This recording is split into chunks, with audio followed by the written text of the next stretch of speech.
A dark deconstruction of the superhero genre from DC. How original.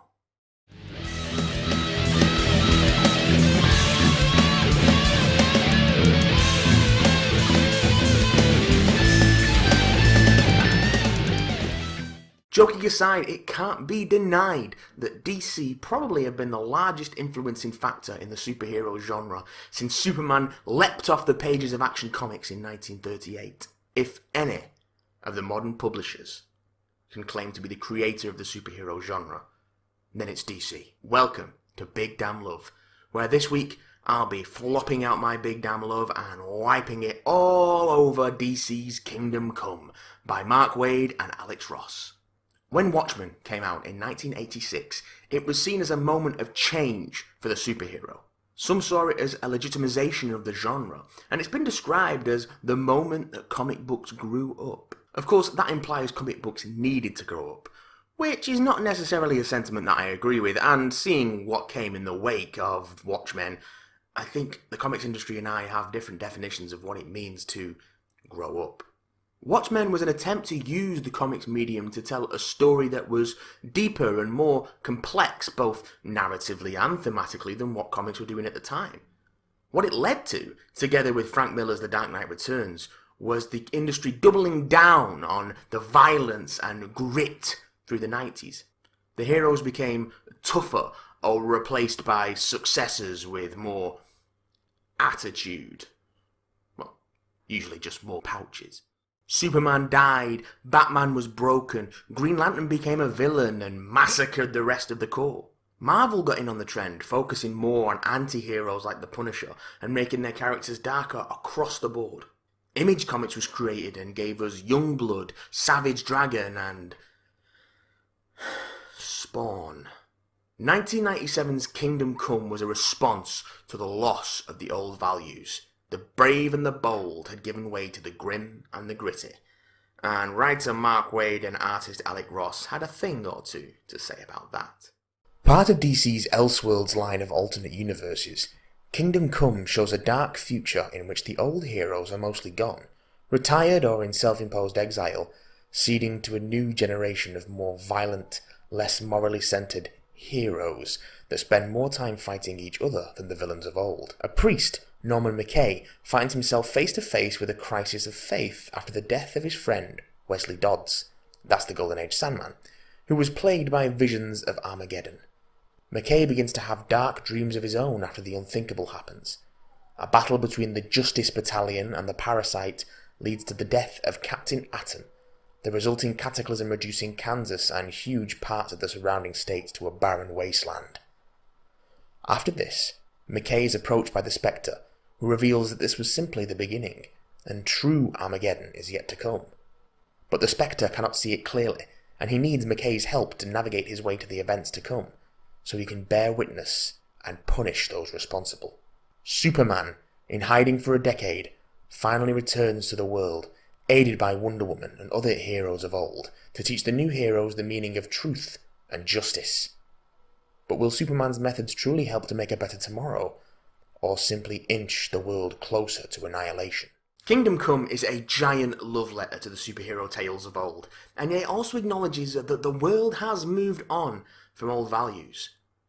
Here Waid and Ross use Superman as a symbol for the old, and Ross renders him not in his modern, sleek, stylish incarnation, but much closer to his original appearance. Broad and barrel-chested, every inch the circus strongman aesthetic that was the original influence for his design. I love Alex Ross's Superman. It's the Superman that I have in my head whenever I bring the character to mind. That and maybe Dean Cain. The incredible art of Alex Ross brings this story to life in stunning painted colour. He's a prolific user of photo reference from life models. There's a list of credits in the back of the trade even.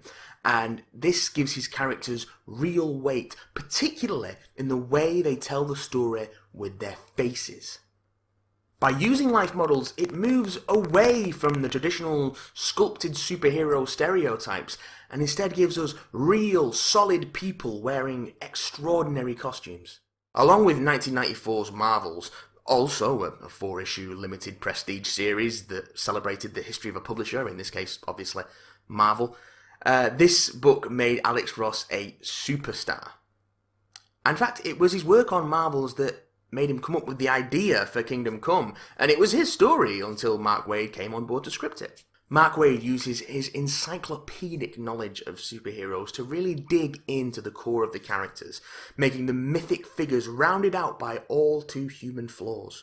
Superman is seemingly all-powerful and a rock-solid moral centre, but he's shaken by the loss of his link to humanity with the death of Lois and his parents. His noble intentions are subverted further by the influence of Wonder Woman, whose compassion and love for Superman is at conflict with her warrior's beliefs and training, and also her shame, her exile from Themyscira for failing to bring peace to man's world. Batman has expanded his control over Gotham, but it's cost him his relationship with Dick Grayson, and he's a broken man physically. All of the old heroes have fallen from grace in their own ways. Kingdom Come really leans into the idea, as do I, of superheroes as modern-day mythology, and the scale of the story is indeed mythic. There's a wealth of Bible quotes and references to scripture and prophecy, and McKay himself becomes a prophet of the end times even as he's attempting to stop them.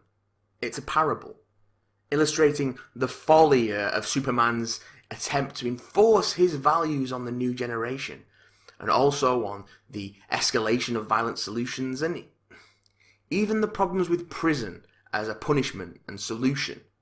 Most significantly, it's a reaction to the industry misunderstanding what made books like Watchmen feel so mature, that it was the guns and the violence and the extreme attitude that made those books so well regarded.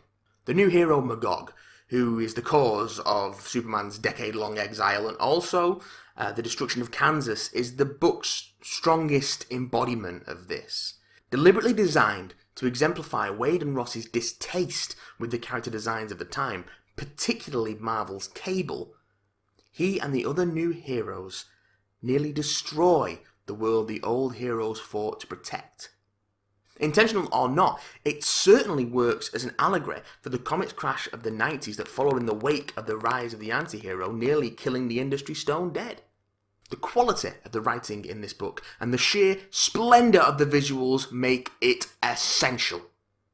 It's also a great character piece for the DC Trinity, providing very strong depictions of Superman, Batman, and Wonder Woman, who all embody aspects of the moral quandary at the centre of the story.